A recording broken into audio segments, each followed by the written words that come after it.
किसी भी software project के लिए या सॉफ्टवेयर सॉल्यूशन के लिए रिक्वायरमेंट्स यानी आवश्यकता, इसको समझना एक, वैसे तो बहुत सारी प्रॉब्लम्स हैं लेकिन ये बहुत बड़ी प्रॉब्लम है और सबसे डिफिकल्ट है, खास तौर पे सॉफ्टवेयर इंजीनियर्स के लिए। यदि आपके जो कस्टमर्स हैं, जो आपके पास सॉफ्टवेयर बनाने के लिए आए हैं, अगर उनकी जरूरतें, उनकी रिक्वायरमेंट बिल्कुल क्लियर भी है, एक्सप्लिसिट भी है, एक्सप्लिसिट का मतलब बिल्कुल क्लियर है वो कि भाई हमें ये चाहिए, तब भी आगे चल के चेंज तो होगा ही होगा पूरे प्रोजेक्ट में, पूरे सॉल्यूशन में, तो उसको भी हैंडल करना है। तो जब भी हम शुरुआत में यूजर से उसकी जरूरतें लेते हैं, उसकी आवश्यकताएं लेते हैं, तो उसमें तमाम तरह के चैलेंजेस आते हैं या तमाम तरह की हमारे लिए समस्याएं आती हैं। क्या क्या समस्याएं हो सकती है? पहली चीज ये है कि जब हम एक कस्टमर के साथ बैठते हैं, हमारे सामने कस्टमर है, हम कई चीजें रिकॉर्ड करते हैं, मान लीजिए हम लैपटॉप पे कर रहे हो या हम किताब में कॉपी में कर रहे हो, तो हम जो रिक्वायरमेंट उससे लेते हैं, उसको रिकॉर्ड करने का तो जो तरीका है वो बड़ा डिसऑर्गेनाइज्ड है। यानी कि हम लिख लेते हैं फटाफट फटाफट फटाफट, और उसके बाद हम ये भी नहीं वेरीफाई करते या फिर हम सत्यापित भी नहीं करते कि हमने क्या क्या रिक्वायरमेंट लिखी है। कुछ उसमें रह जाती है, कुछ उसमें खो जाती हैं और हम भूल जाते हैं। अब होता यह है कि आगे चल के चेंज तो आएंगे, चेंज बहुत ही इंपॉर्टेंट पार्ट है।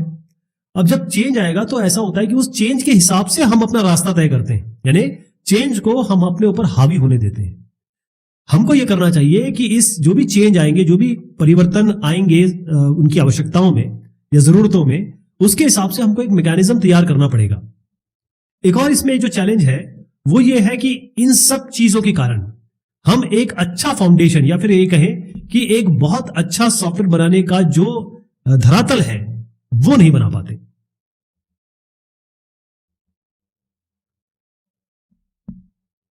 रिक्वायरमेंट्स या समस्याएं या जरूरतें लेना यूजर की, इसको हम रिक्वायरमेंट्स इंजीनियरिंग कहते हैं। इसके बहुत सारे स्टेप्स हैं। पहले मैं आपको ये बताऊं कि रिक्वायरमेंट्स इंजीनियरिंग होती क्या है। वो सारे काम, वो सारे तौर तरीके जिनको आप उपयोग करते हैं, यूज करते हैं, ताकि यूजर से सॉफ्टवेयर की रिक्वायरमेंट ले सकें, सॉफ्टवेयर में क्या क्या उनको चाहिए वो ले सकें, उसे हम रिक्वायरमेंट्स इंजीनियरिंग कहते हैं। अब ये शुरुआत तो होती है इसकी कम्युनिकेशन एक्टिविटी में। अब देखिए, जो बेसिक अगर मैं आपको सॉफ्टवेयर डेवलपमेंट लाइफ साइकिल में बताऊं तो पहले कम्युनिकेशन होता है, उसके बाद हम प्लानिंग करते हैं, फिर मॉडलिंग करते हैं, कंस्ट्रक्शन करते हैं, फाइनली डिप्लॉयमेंट करते हैं। तो इस कम्युनिकेशन एक्टिविटी से शुरू होके ये मॉडलिंग तक जाता है। कई ऐसे प्रोजेक्ट होते हैं जिसमें आपको हर जगह उससे कम्युनिकेशन करना पड़ता है, लेकिन रिक्वायरमेंट यहां पर फ्रीज हो जानी चाहिए, जरूरत है। अब एक इसमें बड़ी इंपॉर्टेंट बात कही गई है कि requirements engineering builds a bridge to design and construction. अब मैंने आपको बताया मॉडलिंग, इसको हम डिजाइन भी कह सकते हैं क्योंकि इसमें वैसे तो अंतर है, लेकिन अभी मैं इसको डिजाइन बोलता हूं, और ये है कंस्ट्रक्शन। इसके बीच में कैसे ब्रिज बन रहा है? अब आपका सवाल होता होगा, कम्युनिकेशन तो यहां हो रहा है, इनके बीच में कैसे ब्रिज बन रहा है? देखिए, सबसे पहली चीज ये है कि जो भी रिक्वायरमेंट आएगी, मतलब यूजर ने कहा मुझे ये चाहिए, ये चाहिए, ये चाहिए, जो भी चीज उसने मांगी है, डिजाइन भी उसी के हिसाब से बनेगा, कंस्ट्रक्शन भी उसी हिसाब से होगा। कहने का मतलब डिजाइन और कंस्ट्रक्शन यानी एक्चुअल कोडिंग, टेस्टिंग, ये सब नीड से या रिक्वायरमेंट से ही एड्रेस होंगी, वहीं से शुरू होंगी और बनेंगी। इसके अलावा आपको यह पता चलता है इसी में कैसे वो कंस्ट्रक्शन और डिजाइन के बीच में ब्रिज का काम करता है। एक उसमें इंपॉर्टेंट बात आती है कि प्रायोरिटीज, यही तो आपको बताएगा पहले किस चीज का डिजाइन बनाना है, पहले कौन सी चीज कंस्ट्रक्ट करनी है, कौन सी इनकी रिक्वायरमेंट पहले प्रायोरिटी में है, कौन सी थोड़ी बाद में ली जा सकती है। और इसके अलावा यहां पर जितनी भी जानकारी, जितने भी फंक्शन आपको इंप्लीमेंट करने, जो भी सिस्टम का बिहेवियर बनाना है, वो कहां से आएगा? वो रिक्वायरमेंट से आएगा, वही तो डिजाइन में तब्दील होगा। आजकल के जमाने में इतना ज्यादा मार्केट बढ़ गया है, इससे क्या हो रहा है कि जो स्टेक होल्डर्स हैं, यानी कि जो डायरेक्टली या इनडायरेक्टली किसी, मतलब सीधे तौर पे या किसी और तरीके से सॉफ्टवेयर से रिलेटेड है या उन पे इफेक्ट पड़ेगा, वो लोग जो हो गए हैं, उनकी जो जरूरतें हैं वो बदल गई हैं या अलग सी हो गई हैं, या ये कहें कि क्योंकि मार्केट में इतने वैरायटी आ गई है तो उनकी रिक्वायरमेंट में भी वैरायटी आ गई है। तो जैसे आप मान लीजिए पहले प्रोडक्ट बनता था, मान लीजिए 5 साल में का प्रोजेक्ट देते थे, 3 साल का प्रोजेक्ट देते थे, अब ऐसा नहीं है। अब तो यह है कि साल भर का प्रोजेक्ट 6 महीने का, इससे ज्यादा नहीं दिया जाता कि भाई आप ये फटाफट बनाइए। अब जैसे ही आपको ये प्रोजेक्ट मिला कि 1 साल में बनाना है, तो यहां पर एक रिक्वायरमेंट इंजीनियरिंग, क्योंकि जितना जल्दी आप रिक्वायरमेंट यूजर से लेंगे उसी के बाद आप बाकी प्लानिंग, मॉडलिंग, कंस्ट्रक्शन कर पाएंगे।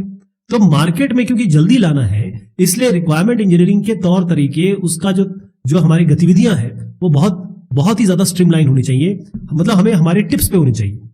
तो इसी रिक्वायरमेंट इंजीनियरिंग में 7 हम मेन काम कह सकते हैं कि अगर आपको रिक्वायरमेंट इंजीनियरिंग करनी है या रिक्वायरमेंट इंजीनियरिंग आप कर रहे हैं तो आपके ये 7 अलग अलग स्टेप होंगे।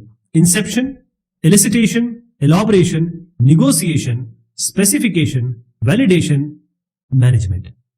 अब ये एक एक करके हम इस पे चर्चा करेंगे एग्जाम्पल के साथ। रिक्वायरमेंट इंजीनियरिंग में जो 7 अलग अलग काम करने होते हैं शुरुआत से अंत तक, उसमें पहला काम होता है इंसेप्शन।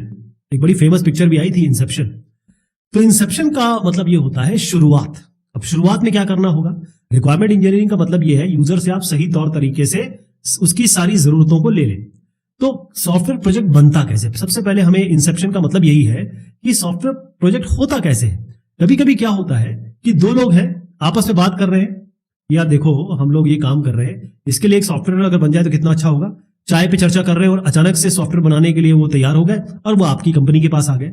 यानी कि एक बहुत नॉर्मल कॉन्वर्सेशन, एक हेलो हाय वाला कॉन्वर्सेशन भी एक बहुत बड़ा सॉफ्टवेयर इंजीनियरिंग एफर्ट आपको करने पे आमादा कर सकता है। क्यों? क्योंकि आपके सामने वो प्रोजेक्ट बोलेंगे कि भैया हमें ये सॉफ्टवेयर बनवाना है, तो आपका सॉफ्टवेयर इंजीनियरिंग एफर्ट इसमें लगेगा। लेकिन आमतौर पे ये ऐसा बहुत कम होता है। आमतौर पे ये होता है कि मार्केट में क्या जरूरत है, मार्केट में क्या क्या चीज चाहिए, कौन सी सर्विस चाहिए, ये पहले पता की जाती है। उसके बाद जो बिजनेस कम्युनिटी है, उसमें बिजनेस मैनेजर हो सकते हैं, बिजनेस मतलब व्यवसाय का जो प्रबंधन कर रहे हैं, कई सारे मार्केटिंग वाले लोग होते हैं, कई प्रोडक्ट मैनेजर होते हैं। तो वो लोग डिसाइड करते हैं, वो लोग पहले एक पूरा खाका तैयार करते हैं। मैंने ये स्टेप दिए हैं 1 से लेकर 6 तक, ये पूरा एक खाका तैयार होता है। यानी इसे हम बिजनेस केस कहते हैं। एक बिजनेस केस यहां से यहां तक जो आप देख रहे हैं, ये बिजनेस केस बनाया जाता है। और फिर देखा जाता है कि मार्केट की लेंथ और विड्थ की, ये अगर हम मान लीजिए ये सॉफ्टवेयर बनाते हैं तो किस लेंथ तक, किस विड्थ तक इसको जाना है, पहली चीज ये। उसके बाद इसकी फिजिबिलिटी एनालिसिस करते हैं, यानी ये कोशिश करते हैं जानने के लिए क्या ये करना उचित होगा, क्या इसको करने से कुछ फायदे भी है या नुकसान ज्यादा है। और उसके बाद एक प्रॉपर डिस्क्रिप्शन बनाया जाता है, जैसे आप देख रहे हैं ये सारे जो इसमें कहा गया है, एक पूरा वर्किंग डिस्क्रिप्शन, यानी कि लिखित तौर पे एक प्रोजेक्ट का स्कोप, ये प्रोजेक्ट में क्या काम होना है, किस लिए ये हमने इसका इंसेप्शन हुआ है, क्यों हमने सोचा, तब ये लोग आपके पास आएंगे, तब ये सॉफ्टवेयर बनवाने आपके पास आएंगे। तो जब प्रोजेक्ट इंसेप्शन होता है या प्रोजेक्ट का कॉन्सेप्चुअलाइजेशन होता है या इसकी शुरुआत होती है, तो यहां पर एक बेसिक अंडरस्टैंडिंग, जो भी समस्या है या यूजर के पास एक ऐसी चीज है, जैसे मान लीजिए कुछ साल पहले ओला, उबर का नाम आपने सुना भी नहीं होगा, कुछ साल पहले आपने स्विगी का नाम भी नहीं सुना होगा, लेकिन आज सबके मोबाइल पे ये ऐप जरूर है। क्यों? क्योंकि उस जमाने में इसकी रिक्वायरमेंट नहीं सोची किसी ने। फिर कुछ बिजनेस वाले लोग आए, उन्होंने सोचा हाँ यार ये ओला की जरूरत पड़ती है, वरना ये खाने के लिए स्विगी की जरूरत पड़ेगी या फिर फूड पांडा की जरूरत पड़ेगी।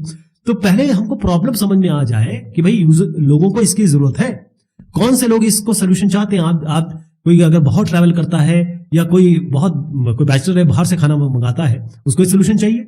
क्या नेचर है सोल्यूशन का? आप उसको ई कॉमर्स दे रहे हैं, आप उसको फूड वाला दे रहे हैं, या उसको क्या सोल्यूशन दे रहे हैं। और दूसरा कि भाई आप जब बातचीत करेंगे, यानी कि मैं यहां पर स्टेक होल्डर जो आपको प्रोजेक्ट देंगे और आप जो प्रोजेक्ट लेंगे उनकी बात कर रहा हूं। यहां पर जो सॉफ्टवेयर टीम जो प्रोजेक्ट लेगी और स्टेक होल्डर जो प्रोजेक्ट देंगे, उनके बीच में एक कम्युनिकेशन, बातचीत और साथ में एक समन्वय, यानी कि सब मिलकर काम करें, ये भी एक बहुत इंपॉर्टेंट चीज आ जाती है इसमें। जो दूसरा स्टेप है रिक्वायरमेंट्स इंजीनियरिंग का, वो है एलिसिटेशन। एलिसिटेशन का मतलब क्या होता है? उगलवाना। अगर कोई बात नहीं निकाल रहा है, जैसे किसी आप मुजरिम को पकड़ के लाते हैं, पुलिस वाला जब लेके आता है तो उससे वो कुछ डिग्री देता है, 1 2 3 डिग्री ऐसा होता है ना, और उसके बाद उससे वो निकलवाने की कोशिश करता है कि भाई बताओ तुम्हारे साथ और कौन कौन था और तुमने कहां और चोरी की। उसी को आप एलिसिटेशन समझ लीजिए। तो एलिसिटेशन का मतलब ये होता है कि आपको बिजनेस गोल, यानी कि यहां पर आपको निकलवाना होता है। आप स्टेक होल्डर वो होते हैं जो डायरेक्टली इनडायरेक्टली किसी न किसी तौर पे सॉफ्टवेयर से जुड़े होंगे। उनको आपको एनकरेज करना है, प्रोत्साहित करना है कि भाई अपने आपका क्या काम है, आप क्यों सॉफ्टवेयर बनवाना चाहते हैं, ऑनेस्टली बताइए या फिर खुल के बताइए। इसको एलिसिटेशन कहते हैं, निकलवाना, राइट। उनसे आप बोलेंगे देखिए आप प्रायोरिटी डिसाइड करिए, ये जो है ना ऐसे डिसाइड करिए, और हमें जब हमारे पास प्रायोरिटी आ जाएगी कि पहले ये काम करना है फिर लास्ट में ये काम करना है, तो एक बेसिक स्केलेटन तो हम तैयार कर ही सकते हैं कि क्या हमारा काम होना है, तो उसको हम पोटेंशियल आर्किटेक्चर कहते हैं। आर्किटेक्चर सॉफ्टवेयर का स्केलेटन ही होता है। लेकिन इस उगलवाने में तमाम तरह की समस्या आती है। तो क्रिस्टल और कैंग साहब ने कुछ प्रॉब्लम्स बताई जिसको हमें दूर करना होगा।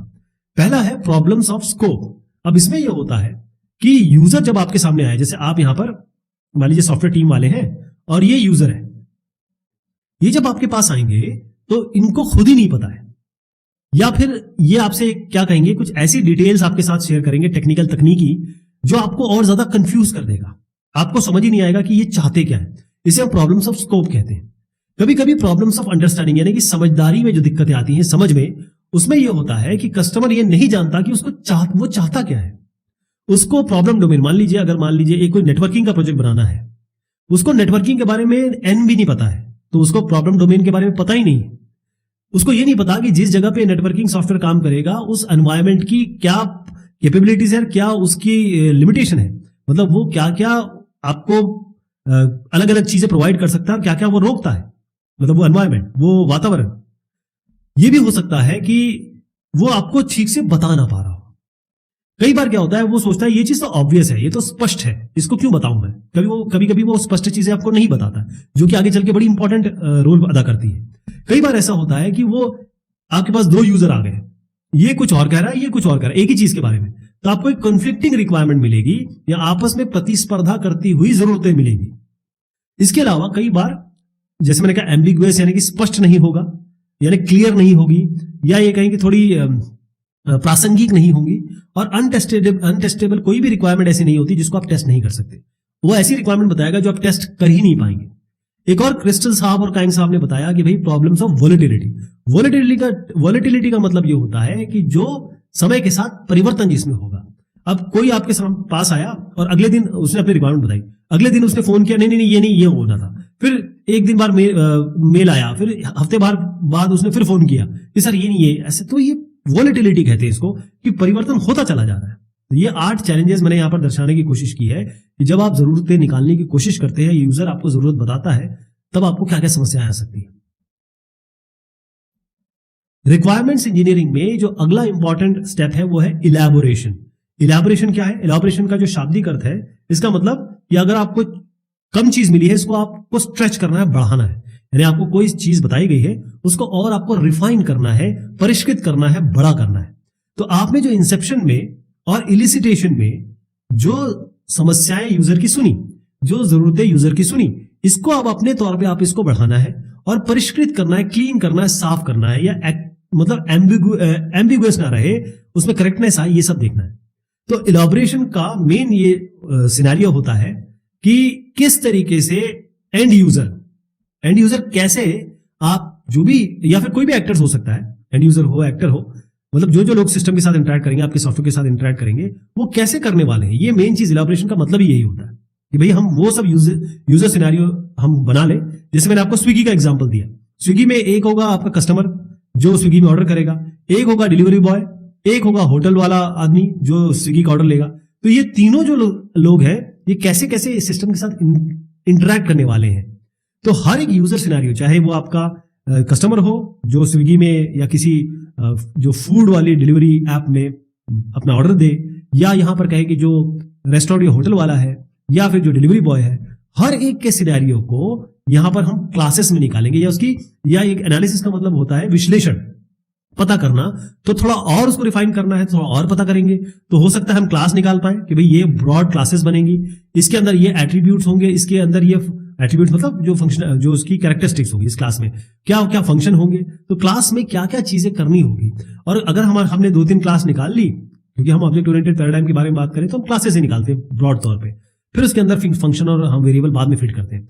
तो क्लासेस क्या निकल के आएंगी, इनके बीच में क्या रिलेशनशिप होंगे, इसके बीच में कोलैबोरेशन कैसा होगा, समन्वयन कैसा होगा, ये सब हम इनमें जानने की कोशिश करते हैं इलैबोरेशन में। अगला जो इंपॉर्टेंट एस्पेक्ट आता है वो आता है निगोसिएशन। निगोसिएशन का मतलब होता है बातचीत जो किसी निष्कर्ष पे पहुंचे, किसी फाइनल कंक्लूजन पे पहुंचे। तो कस्टमर आपसे, या जो भी आपसे सॉफ्टवेयर बनाने आएगा, बनवाने के लिए वो आपको पैसे दे रहा है, वो आपके सामने ऐसी कई बार रिक्वायरमेंट रखेगा जो कन्फ्लिक्टिंग होगी। कन्फ्लिक्टिंग, पहली चीज तो यह है कि वो आपसे ज्यादा मांगेगा। आपसे बोलेगा कि नहीं हमें ये भी करके दे दो, ये भी करके दे दो, ये भी करके दे दोगे, आप बोलोगे ठीक है सर कर देंगे, और जहां पैसे की बात होगी वहां पर वो कुछ और बात करेगा। तो एक तो वो आपसे ज्यादा की मांग करेगा, दूसरा कॉन्फ्लिक्टिंग रिक्वायरमेंट, मतलब वो एक चीज को मांग रहा है कि ये कर दीजिए, वहीं उसी चीज के लिए वो कुछ और भी कह रहा है। यानी कि आपको खुद ही समझना है कि एक्चुअल चीज क्या चाह रहा है। तो होता यह है कि जब ये प्रतिस्पर्धा होती है उसी की जरूरतों में, दो जरूरतों में कॉन्फ्लिक्ट होता है, तो यहां पर आपको निगोशिएशन करना पड़ता है, रिकंसाइल करना पड़ता है। तो कस्टमर से पूछा जाए या ये मांगा जाए, एक काम करिए सर, आप एक काम करिए, हमको ना रिक्वायरमेंट के तौर पे बता दीजिए, मतलब आप एक काम करिए, रिक्वायरमेंट को प्रायोरिटाइज कर दीजिए। ये नंबर 1 है आपकी, ये नंबर 2 है, नंबर 3 है, ऐसे करके आप रिक्वायरमेंट इससे उनसे पूछ लीजिए। जब आप रिक्वायरमेंट पूछ लेंगे, यहां पर आपको इटरेटिव अप्रोच लगानी होगी। अब इटरेटिव अप्रोच क्यों लगानी होगी? क्योंकि यहां पर हर बार प्रायोरिटी चेंज हो सकती है, और क्योंकि मैंने कहा यूजर जब आपके पास आएगा तो इसमें कॉस्ट और रिस्क भी इन्वॉल्व होगा। वो आपको कॉस्ट भी बताएगा, आपको ये भी देखना है कि इसमें कहां कहां जोखिम हो सकता है, कहां कहां मेरा नुकसान होगा। ठीक है जी। इसके अलावा एंड एड्रेसेस इंटरनल कॉन्फ्लिक्ट्स।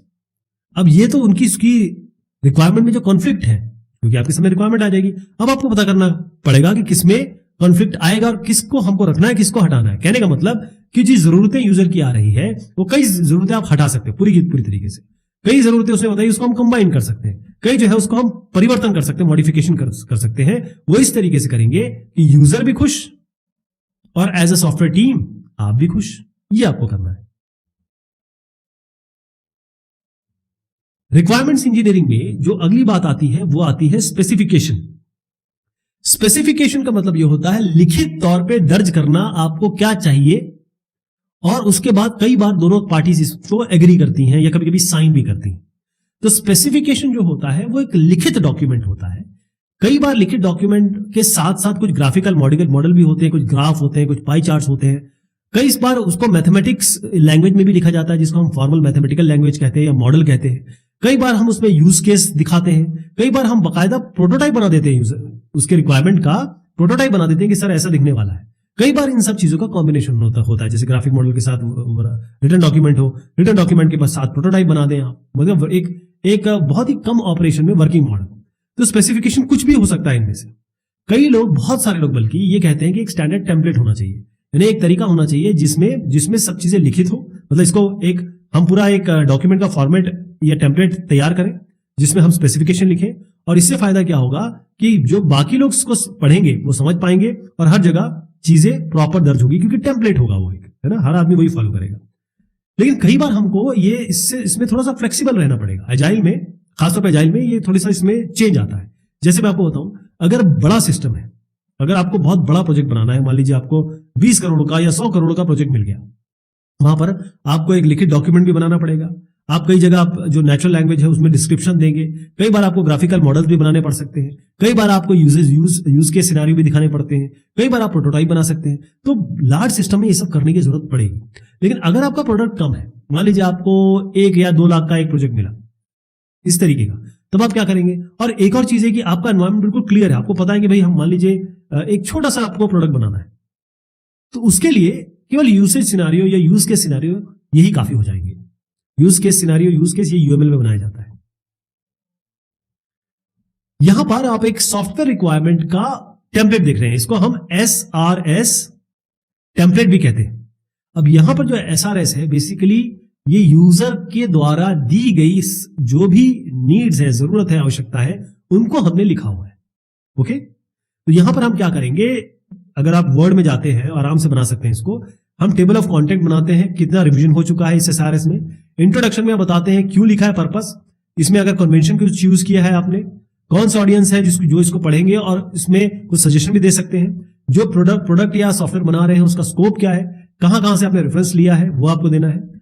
पूरा डिस्क्रिप्शन यहां लिखेंगे, जैसे प्रोडक्ट का पर्सपेक्टिव क्या है, इसके में क्या क्या फीचर फंक्शनलिटी होनी चाहिए, यूजर क्लासेस होंगे, उसकी कैरेक्टरिस्टिक होंगी, किस एनवायरनमेंट में ये काम करेगा, मान लीजिए विंडोज 10 में काम करने वाला है या विंडोज 7 में काम करने वाला है, क्या कंस्ट्रेंट्स है ये बताने हैं कि कहां ये काम नहीं करेगा।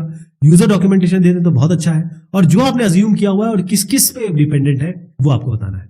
इसके अलावा आप यहाँ सिस्टम फीचर दे सकते हैं कि इस सिस्टम का ये फीचर होगा, वो फीचर होगा, वो आप एक एक करके देंगे। इसमें आप यूज केसेस दे सकते हैं। एक्सटर्नल इंटरफेस, ये जो है ना यूजर की रिक्वायरमेंट जैसे 50 है तो वो 1 से लेकर 50 तक जाएगा। ये ऐसी मान लीजिए एक्सटर्नल इंटरफेस रिक्वायरमेंट है कि ये किस किस के साथ इंटरफेस करेगा, हार्डवेयर इंटरफेस अगर है तो वो बताएंगे, किसी और सॉफ्टवेयर के साथ काम करता है, अगर नेटवर्किंग का कोई कम्युनिकेशन इंटरफेस है वो आप बताएंगे यहाँ पर। नॉन फंक्शनल रिक्वायरमेंट वो मैं आपको आगे बताऊंगा, नॉन फंक्शनल रिक्वायरमेंट क्या होती है, वो आपको बताना है कि सॉफ्टवेयर का परफॉर्मेंस क्या चाहिए, सेफ्टी क्या चाहिए आपको, सिक्योरिटी कितनी होनी चाहिए इसमें, और सॉफ्टवेयर की क्वालिटी एट्रीब्यूट जैसे मेंटेनेबिलिटी हो गया, यूजेबिलिटी हो गया, वो सब इसमें आएगा। इसके अलावा कोई और रिक्वायरमेंट बनती है तो वो भी लिखेंगे। अगर आप अपेंडिक्स डालना चाहे कि भाई आपने जो जो शब्द यूज करें उसकी ग्लॉसरी डाल दीजिए, कुछ अगर मॉडल्स बनाए एनालिसिस मॉडल वो बना दीजिए। तो ये जो है ना, इसको हम सॉफ्टवेयर रिक्वायरमेंट स्पेसिफिकेशन टेम्पलेट कहते हैं। कई लोगों ने इसे कहा है कि हमको एक टेम्पलेट यूज करना चाहिए, कई लोग इसको बनाते हैं। रिक्वायरमेंट इंजीनियरिंग में जो अगली बात आती है वो है वैलिडेशन। वैलिडेशन का मतलब ये होता है कि भाई आपको चीजें चेक भी तो करनी है, आपने बना तो लिया, अब वैलिडेट भी तो करेंगे इसको। तो अब आप देखिए कि जो वर्क प्रोडक्ट है, वर्क प्रोडक्ट का मतलब क्या हो सकता है, आपका एक प्रोटोटाइप हो सकता है, आपके कुछ डॉक्यूमेंट्स हो सकते हैं, जैसे फॉर एग्जांपल एसआरईसी हो सकता है, बहुत सारे ऐसे वर्क प्रोडक्ट आप जनरेट कर सकते हैं, या कोई मॉडल हो सकता है। तो जो वर्क प्रोडक्ट जो भी आप रिक्वायरमेंट इंजीनियरिंग के अंतर्गत प्रोड्यूस करते हैं या बनाते हैं, उनको वैलिडेशन स्टेप में हमको क्वालिटी के हिसाब से चेक करना पड़ेगा, इसकी क्वालिटी कैसी है। वैलिडेशन का मतलब ये होता है सत्यापित करना, ये देखना कि जो आपने बोला है, जो चीज की है वो सही है कि नहीं है। ध्यान रखिएगा कि जितनी भी रिक्वायरमेंट है, मान लीजिए 1 से लेकर 50 तक रिक्वायरमेंट है, हर एक रिक्वायरमेंट जो ली गई है या फिर यूज केस जो आपने बनाए हैं वो अनएम्बिगुअस हो। अनएम्बिगुअस का मतलब ये होता है कि उसको पढ़ के आप एक निष्कर्ष पे पहुंचे, ऐसा ना हो कि वो समझ में नहीं आ रहा क्या लिखा हुआ है। इनकंसिस्टेंसी का मतलब ये होता है कि वो स्पष्ट होना चाहिए, क्लियर होना चाहिए। ओमिशन मतलब ये होता है कुछ आपने छोड़ ना दिया हो। एरर मतलब होता है कोई त्रुटि ना हो। अगर आपने ये सब चीजें देखी हैं तो वैलिडेशन का तात्पर्य यही है कि इन सबको पता कर लिया गया है, उसको करेक्ट भी कर लिया गया है। तो वर्क प्रोडक्ट जो होते हैं, जो भी आपने बनाया है, वो किसी ना किसी स्टैंडर्ड को फॉलो कर रहा है कि नहीं कर रहा है, ये भी आपको देखना पड़ेगा।